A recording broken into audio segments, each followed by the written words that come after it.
حدیث کے ساتھ کہ بیوی کی کہانیاں یہ نیکی کر کے بتانے والی کیفیت ہے جو آج ہم کو کم کرے گی. جب تلاوت کرنے کوئی بیٹھا تھا تو اس وقت سے ابھی تک روکے تھوڑی اللہ صاحب آپ کو کہ اب آپ مولوی کو دیں گے اور مولوی بیان کرے گا تب وہ ہدیہ ہوگا.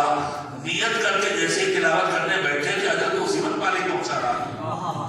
ہمارے انتظار میں نہیں تھا، وہ کریم ہے کہ اتنی دیر بھی کیوں لگے، جیسی نیکی کرو ویسے اس تک پہنچ جائے. خیر دل پہ دل بات ہوتے ہوتے آپ چپ ہوئی گئے. سروا ذرا بے کر لے.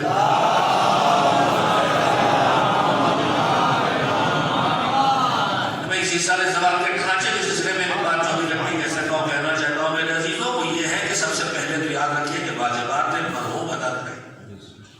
ہم جو کرتے کریں اس سے منع نہیں کرتا، سب کارے کریں. کسی کو یہ سمجھ کے نہ کریں کہ اللہ نے یہی طریقہ معین کیا شریعت سے کریں یہ نیکی. دوسری بات، پہلی بات یہ ہے کہ واجبات ادا کریں. واجبات میں پہلے مالی واجبات. مالی واجبات کا مطلب ہے اس کا خمس، اس کی زکات، اس کا قرضہ جو دوسروں سے لیا وہ نکالا جائے. پھر بدنی واجبات یعنی اس کی نماز کی کریں یا پیسہ دے کے کروائیں. یہ سب کر لینے کے بعد اب باری آتی ہے سارے ثواب کی. آپ مجلس کریں، فاتحہ کریں، سبوت کریں، کھانا کھلائیں، کھانا سادہ کھلائیں، کھانا رنگین کھلائیں، جو آپ کرنی چاہے کریں، لیکن یہ خیال رہے کہ کھانا کھلانے میں بھی اظہار شان و شوکت کے لیے نہ ہو، اور وہ بھی اسراف نہ ہو کہ اپنی حیثیت سے زیادہ کیا جا رہا ہو. وہ بھی تبذیر نہ ہو کہ اتنا پکوانے کے پھینکا جائے، تب تو بنے کا ثواب، ورنہ ثواب بننے سے زیادہ عذاب بن کے واپس آنے والا ہے. بے شعور کی تاریخ اللہ کو پسند نہیں ہے. دو مشکلیں ہیں اس پر ہمارا سماج اس سے دوچار ہے. ایک بے دینی سے دوچار ہے کہ دین رکھنا ہی نہیں، نمازی نہیں پڑھ رہے، روزہ ہی نہیں رکھ رہے، مجالس سے تعلق نہیں، عبادت سے تعلق نہیں، یہ ہے بے دینی. اور ایک دشمن بڑا چالاک، اس نے کہا سب بے دین نہیں بنتے، ان سے فرشتہ نہیں چھوٹے گا، یہ کار خیر نہیں چھوڑے گی، نمازیں نہیں چھوڑے گی. تو اس نے کہا ٹھیک ہے دیندار بن کے بھی دیندار نہ رہنے دو. اس لیے اس نے بے شعور دینداری بھر دی ہمارے بیچ میں. بے شعور دینداری کا مطلب یہ ہے کہ ہم دین سمجھ کے کریں اور وہ دین کا حکم نہ ہو جس کی میں مسلسل مثالیں دے رہا ہوں. یہ پورے شمار جگہ مسجد میں جا کے تاپوں کو سیاہ کر کے گندا کرنا، یہ سب بے شعور دینداری ہے. سہرے کے اپنی شادی کرنے اللہ میں گھر جا کے سہرا باندھ کے آنا، اس کا تو بے شعور دینداری میں نہیں، کیا کہو احمقانہ دینداری. بلبلے تاپ کو چڑھا کے آنا. ہمارے رات میں کوئی رات آتی ہے جو اللہ میاں کو کھلانے کے لیے وہاں تاپ پہ بلبلے چڑھائے جاتے ہیں. ہم لڑکے لگے رہتے تھے بلبلے چڑھے چلو اللہ میاں کے نائب. آپ کیا کچھ ہوتا ہے؟ ایسا نہیں ہوتا. مسجد میں بٹھائی جاتی ہے. کیا ہے کوئی رشتہ اس کا ہے؟ یہ رشتہ خالی کا ہے. یہ چالاک پیروں نے سب سکھایا تھا پیٹ بھرنے کے لیے. یہ چالاک پیر چالیک پنڈتوں سے سیکھ کے آئے. چالاک پنڈتوں کی جان چالاک پیروں سے آئی اور چالاک پیروں سے آپ تک آ گئے. آپ ہوشیار ہو کے دین پہ عمل کیجیے. بے شعور دینداری پر ٹھوکریں کھانے کے علاوہ کوئی نصیب ہونے والا. ایک سلوات میں نے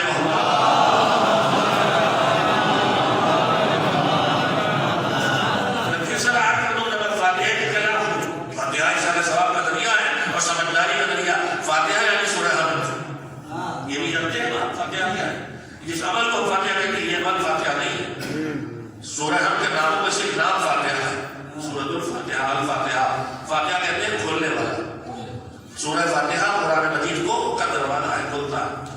اور اس کو ہم نے کیوں اپنا رکھا ہے؟ یہ بھی کہیں شوق نہیں ہے کہ یہی والا سورہ پڑھو، بلکہ عیسیٰ علیہ السلام کے لیے جو روایات والی ہوئی ہے قبر پہ جا کے پڑھو تو اس میں آیا قبر پہ ہاتھ رکھ کے 7 بار انا انزلنا پڑھو. وہاں بھی بے شعور دینداری دکھائی دیتی ہے. روایت ہے کہ جب تک نشان قبر رہیں گے، نشان انگشت قبر میں رہیں گے، اس وقت تک اس پر رحمت نازل ہوگی. 7 بار انا انزلنا پڑھنے کا حق ہے. حکم ہے انگلیاں قبر پر رکھ کے گڑو کے تاکہ نشان آ جائے. 7 جگہ کا حکم نہیں ہے. ہم نے جگہ انگلی رکھی، گڑویا اور اس کے بعد 7 بار انا انزلنا پڑھا. حکم یہ ہے لوگ 7 جگہ جیسے ڈاکٹر سے سینہ دیکھتے ہیں نا، اور میں بھی دیکھتا ہوں کہ انا انزلنا پڑھ کیسے لیا پٹ ٹپ پٹ ٹپ. میں نہیں سمجھ پاتا کہ سر بہت سے سورہ پڑھتے ہیں اتنا انزلنا وجہ اتنا آتا ہے. کیا پڑھتے ہو؟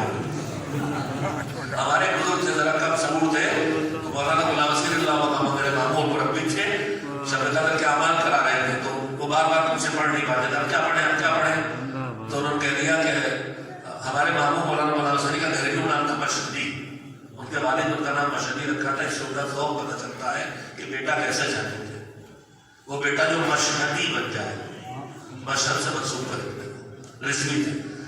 تو آئے کہ مشہدی اب کیا پڑھیں، تو ان کا نازلہ پڑھی 1000 بار. وہ 1 گھنٹے بھر کے سے بھی کم میں واپس آ گئے، غلام مشہدی پڑھ لیا، بتاؤ کیا پڑھیں. کہا 1000 بار نازلہ پڑھ لی. کہ نام پڑھ لی کیسے، کہتے تسبیح لی، پڑھنا شروع کیا نازلہ پڑھ لی. تو یہ خبر ہم دیتے ہیں پٹ پٹ پٹ پٹ، جیسے نماز آپ نے دیکھی ہوگی، بعض نمازیوں کی کھٹ پٹ کھٹ، ڈیجیٹل نماز. میرے لڑکے سنے، اب جو ڈیجیٹل نماز ہے میرے بزرگ بھی سنے. لڑکے تو کوئی نماز ڈیجیٹل پڑھتے ہیں، ہمارے بزرگوں کو سینے کھڑے ہونے بڑی تکلیف ہے، رکوع سے سینے کھڑے ہوتے بھی نہیں. جو ٹکنے مار نماز ہے، ایسی نماز کربلا مدینے میں مسجد میں پڑھ رہے تھے، کوئی صاحب پیغمبر نے دیکھا، فرمایا نقرہ کا نقر البرا، ایسے کھونے مار رہا ہے جیسے کبا چونچ مارتا ہے. پیغمبر نے تشریح دی ہے کہ نقرہ کا نقر البرا لو ماتا علی غیر دین محمد. اگر ایسی نماز پڑھتے کوئی مر گیا تو دین محمد پہ نہیں مرے گا. میں خالی مجھ سے پوچھوں گا کہ ایسی پڑھتے مرے تو دین محمد پہ نہیں مرے گا، تو جو نہ پڑھ کے مرے وہ مرے گا. اور جو نمازوں کا مذاق اڑا کے مرے اس کی موت کون سی موت. تو خیر مستحبات میں تو یہ ہے کہ سورہ انا انزلنا 7 بار، پہلی بار تکفیر میں مستحب ہے اور بعد میں بھی حکم ہے، بعد میں اور حکم بھی ہے دوسرے روایت. لیکن اس میں بھی سورہ حمد اور سورہ اللہ کو قبر پہ جا کر پڑھنے کا کوئی حکم نہیں ہے. پھر ہم نے فاتحہ کی شکل کیوں اپنایا، اس لیے 114 سورے ہیں، ان میں ان دونوں سوروں کی تلاوت کا جو شرف وہ کہیں اور نہیں دکھائی دیتا. میں اپنے نوجوانوں کے معلومات کے لیے عرض کر رہا ہوں، سورہ حمد کی 1 بار تلاوت کا وہی اجر و ثواب ہے جو پورے قرآن کے تلاوت کا ثواب ہے، اور سورہ توحید کو 1 بار پڑھنے میں وہی ثواب ہے جو 1/3 قرآن کے پڑھنے میں ثواب ہے. تو جب 3 بار سورہ توحید پڑھتے ہیں تو وہ 1 قرآن کے برابر ہو جاتا ہے، اور جب 1 بار سورہ حمد پڑھتے ہیں تو 1 قرآن کے برابر ہو جاتا ہے. یہ دونوں چیزیں ہمارے بزرگوں نے جوڑی ہیں. سمجھداری تھی کہ کم وقت میں زیادہ ثواب کیسے پہنچایا جائے، ورنہ یہ بھی کوئی فاتحہ کی کوئی خاص کیفیت شریعت کی طرف سے وارد نہیں ہوئی. بس میں وقت ختم ہو گیا، میں نے جو آیت پڑھی تھی اس کا ترجمہ پڑھ کے، اور جو آخری بات جو سنا نا کہنے کے لیے آیا تھا سارے ثواب کے سلسلے میں جب کوئی خاص طریقہ معین نہیں ہے تو چھوٹا سا اضافہ اور اصلاح کرنا ہے. پہلے آیت کا ترجمہ سن لیجیے. اللہ کہتا ہے کہ وعد اللہ المؤمنین والمؤمنات جنات تجری من تحتها الانہار خالدین فیہا. اللہ کا وعدہ ہے ہر مومن مرد سے اور ہر مومنہ خاتون سے، اگر وہ ایمان کے ساتھ اٹھے اور موت ایمان پہ آئی. یہ ایک چیپٹر ہے گفتگو کا کہ ایمان پہ جینا اور ہے، ایمان پہ مرنا اور ہے. اور ایمان پہ مرنا سب سے مشکل کام ہے، اس میں شیطان آخری حملہ اسی وقت کرتا ہے. مرنے کے لیے ہدایات دی گئی ہیں، کون سے اعمال ہیں جو آدمی انجام دے تو ایمان پہ موت آئے، اور کون سے گناہ ہیں جن کو کرے گا تو ایمان پہ موت نہ آئے. اس میں ڈر ہے. دعائیں بتائی گئی ہیں، مفادی میں دعائیں عادلہ ہے، وہ اسی لیے ہے صرف کہ آدمی ایمان پہ مرے. ائمہ تحریر نے ہمیں حکم دیا ہے، معصومین کے حکم پر ہمارے علماء نے عمل کیا ہے کہ اپنا ایک عقیدہ ذہن میں سوچو، توحید، رسالت، امامت، عدالت، قیامت، اس میں نبینے سوچو، اور پھر اللہ سے کہو کہ پروردگار میں نے اپنی امانت ہی تیرے پاس رکھی، اور جب مجھے اس کی ضرورت پڑے تو مجھے واپس کر دیجیے. اور وہ وقت موت ہے. دوسرا شیطان چھینے گا، کہیں عدالت کا انکار کرا دے گا کہ ارے ہم کو اس طرح امانت کے مار ڈالا، وہ بچے لاوارث ہو رہے ہیں، کھانے کو نہیں ہے. عدالت کا انکار کر رہا ہو، کبھی رحمانیت کا کبھی توحید کا، ایمان چھینتا ہے. لیکن اگر ایمان ہے تو اللہ کہتا ہے پھر تمہیں ہم جنت دیں گے جس کی زمین میں نہریں جاری ہوتی، اور صرف جنت نہیں دیں گے، جنت کی اعلیٰ کوالٹی والی جگہ جو جنت جاتے ہیں اس پر رہنے کے بعد ایمانے دیں گے. مگر اس کے بعد پروردگار عالم پھر کہتا ہے وہ بسا کر طیبۃ جنات عدن. دیکھو جنت پانے کے لائق بن جانے پر ناز نہ کرنا اور اسے اپنی آخری کامیابی نہ سمجھ بیٹھنا. اب آپ ابھی کہاں ہیں؟ یا تو نیکیاں کر رہے ہیں دنیا میں کچھ پانے کے لیے، روزی، اولاد، صحت، ان چیزوں کے لیے، یا آخرت میں جنت کے لیے، اس سے آگے نہیں سنتے. لیکن پروردگار عالم کہتا ہے کہ وَرِضْوَانٌ مِّنَ اللَّهِ أَکبر. جنت کے لائق اگر تو بہت زیادہ ناز نہ کرنا کہ آخر چیز کا پانی. رضوان من اللہ اکبر، اللہ کی رضا سب سے بڑی چیز ہے. اللہ کی جزا سے بھی اللہ کی رضا بڑی چیز ہے. وذالک هو الفوز العظیم. جزا پانے کے لائق بن گئے تو بڑی کامیابی نہیں ہے، اللہ کی رضا پانے کے لائق بنو گے تو بڑی کامیابی ہے. اور آپ سے بہتر کون سمجھ پائے گا اس بات کو کہ جزا پانے والا جنت جانے لائق بنتا ہے، لیکن رضا پانے والا جنت جاتا بھی ہے، لے بھی جاتا ہے. ایک سوال میرے محمد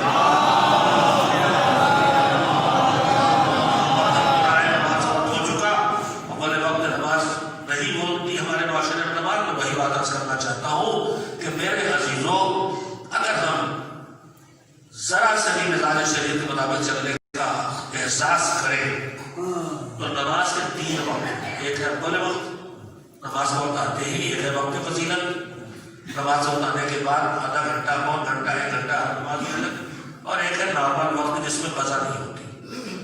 میرے بچپن تک ہماری قوم بالکل ڈوبتے سورج کے وقت نماز پڑھتی تھی.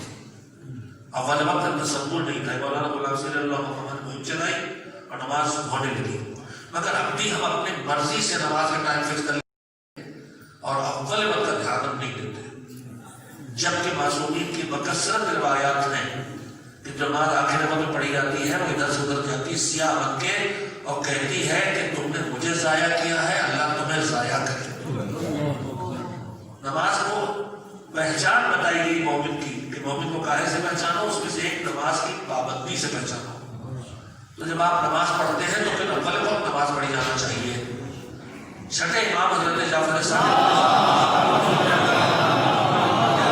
ہے، آپ کی شہادت کے بعد آپ کی زوجہ محترمہ صاحب امام کی والدہ کو خدمت میں تعزیت کے لیے کچھ اصحاب آئے، تو اس میں جناب ابو بصیر یا جناب والد نے تقلید جو بھی ہوا تشریف لائے، تو انہوں نے کہا کہ تمہارے امام کی ایک عجیب و غریب بات ہے، میں تمہیں سنانا چاہتی ہوں. کہا وہ کیا؟ کہ جب ان کی زندگی کے بالکل آخری لمحات تھے اور دنیا سے رخصت ہو رہے تھے تو انہوں نے اپنے پورے گلبے والوں کو جمع کیا کہ سب کو بلاؤ، چھوٹا بڑا بچہ بوڑھا مرد عورت، اور سارے خادم بلاؤ، سارے غلام اور سارے کنیز بلاؤ.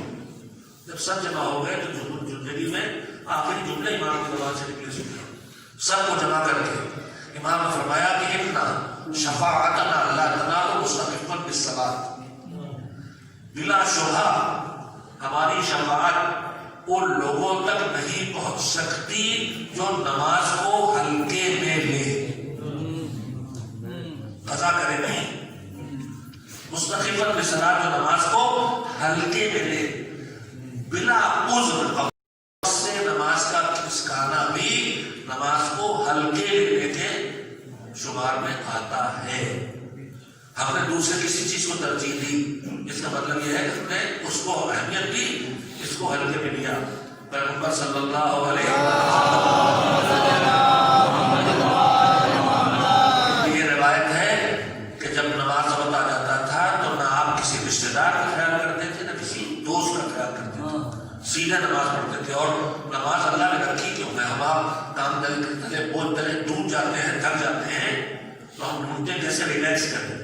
حضور بھی انتہائی ذمہ داریاں اور ایسے ساتھی اور احباب جن سے ہر وقت تنگ کیے جا رہے ہیں، گھر کے اندر سے گھر کے باہر تک تنگ ہو رہے ہیں، تو جب نماز وقت آتا تھا تو حضور یہ نہیں کہتے تھے کہ بلال اذان کہو، حضور کہتے تھے ارحمنی یا بلال، بلال ذرا مجھے راحت دو. یعنی جب تم اذان کہو گے نماز پڑھیں گے تو دنیا کے کاموں کا بوجھ کم ہو جائے گا، راحت مل جائے گی. تو میرے عزیزوں، اول وقت نماز میں پڑھنا چاہیے. ان سے بات نہیں کرنا جو نماز نہیں پڑھتے، ان کی بحث الگ ہے. جو پڑھتے ہیں اسے کرنا چاہتا ہوں، ہم سمجھتے ہیں کوئی غلط کام نہیں ہوگا. اول وقت کی پابند نہیں ہونا چاہیے. وقت نماز ہمارے اوقات بھی بدلے، کبھی عادت نہیں عبادت ہوتی. اگر ایک ہی بجے پڑھیں گے تو عادت ہو رہی ہے، عبادت نہیں ہو رہی. اگر 11:55 میں جس دن 11:55 پڑھیں گے تو عبادت ہوگی. ہمارے یہاں ایسا ہوتا ہے، آپ کو 1 بجے اذان دینے کا حق کس نے دیا؟ اول وقت اذان ہونا چاہیے. بس اس کے بعد آپ نماز پڑھنا پڑھیے، لیکن مذہب کو بدنام نہیں ہونا چاہیے. ہم ان باتوں کی طرف متوجہ نہیں. بس میں اپنی بات کو کہوں میرے عزیزوں، اب جو 40 کی مجالس کر رہے ہیں اس میں ہم صبح نہیں آ پاتے. ہماری عادتیں بگڑی ہیں کہ کیا ہوا مجھ سے کوئی بحث ہوئی. 11 بجے سے پہلے جب نہیں پہنچ پاتے یا مجلس نہیں شروع کر پاتے، اور مجلس میں سوزوان بھی ہے، وسیع خان بھی ہے، پیشوانی بھی ہے، خطابت بھی ہے،